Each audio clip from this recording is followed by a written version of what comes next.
Welcome back to Explaining Everything, the channel where we dive into the stories and mysteries behind everyday things. Today's question comes from one of our curious viewers, Emily Knows Best. Thanks for the suggestion, Emily. You asked, why do we have dominant hands? Great question, because if you've ever tried to brush your teeth or use chopsticks with your other hand, you probably felt like an uncoordinated toddler. So, why is one hand always better at life than the other? Let's find out right here on Explaining Everything.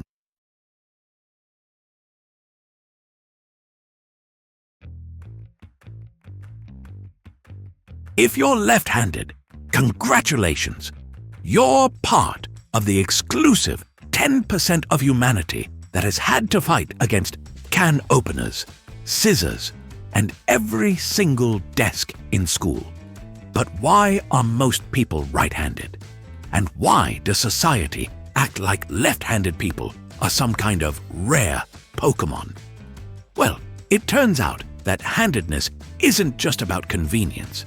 It's wired deep into our brains, going back to our ancient ancestors. And no, it's not just because our parents handed us a spoon with our right hand as babies. There's some serious biology at play here.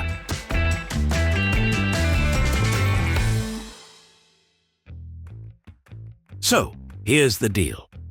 Your brain is like a control center, but with a weird quirk. It's cross-wired. That means the left side of your brain controls the right side of your body, and vice versa. It's like a bizarre IT department where nobody directly manages their work. For most people, the left hemisphere is the VIP section for things like language, logic, and fine motor skills, aka the skills you need to write a grocery list without it looking like a ransom note.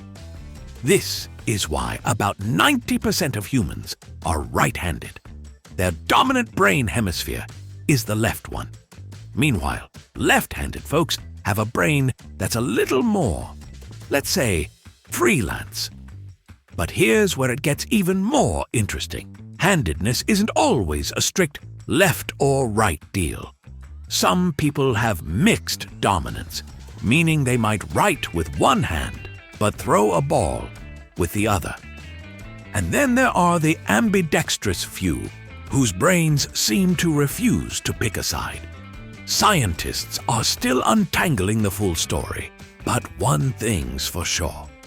The brain's wiring plays a huge role in how we use our hands.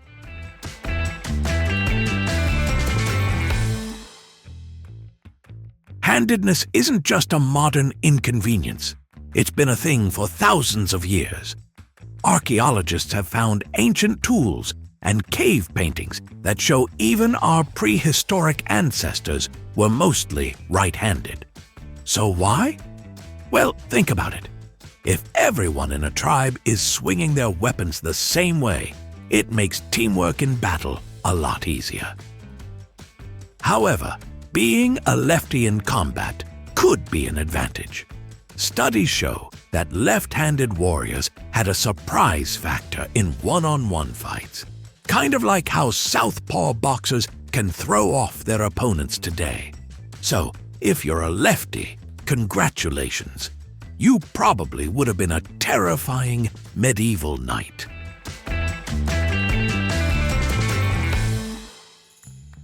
Okay, so is handedness genetic? Well, sort of.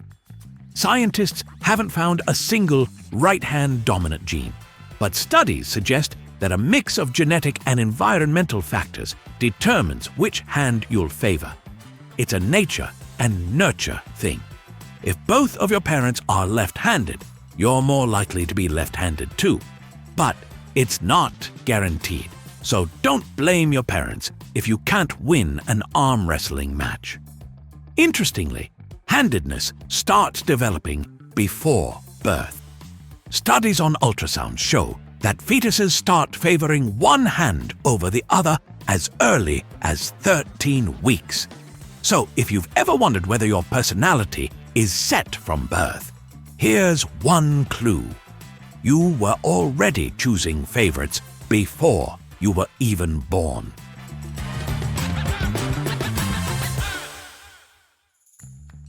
Fast forward to today, and we live in a world designed for right-handed people. From kitchen tools to desks, even some musical instruments, everything assumes you're right-handed. It's like the world is subtly trolling lefties every single day. But don't feel too bad, left-handed folks. You're in excellent company. Some of the most brilliant minds in history were lefties. Studies suggest that left-handers might have a slight edge in creativity and problem-solving. So while you might struggle with spiral notebooks, you might also be a genius.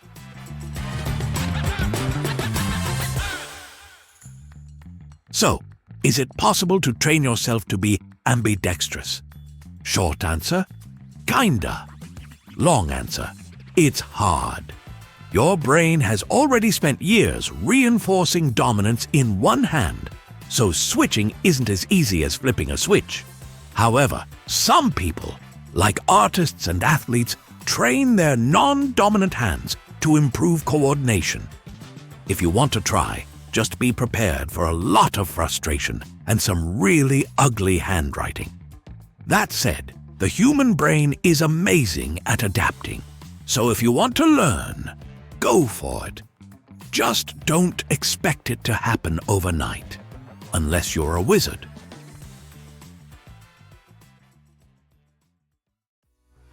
And there you have it, the mystery of dominant hands explained. Whether you're a righty, a lefty, or one of those rare ambidextrous legends, your handedness is a mix of brain wiring, evolution, and a dash of randomness.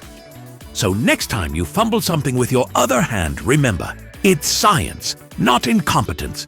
But hey, no matter which hand you favor, what truly matters is how you use it.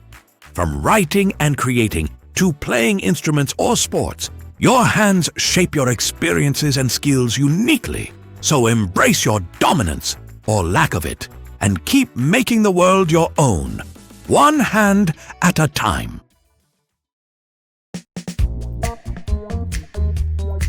If you like this video, hit that like button and subscribe. Also, if you have suggestions for our next video, feel free to share them in the comments below. We'll be sure to give you an acknowledgement for your contribution. Thank you for tuning in, and join us next time here in the channel that answers all the why, what, who, where, and how questions you've always wondered about, here on Explaining Everything.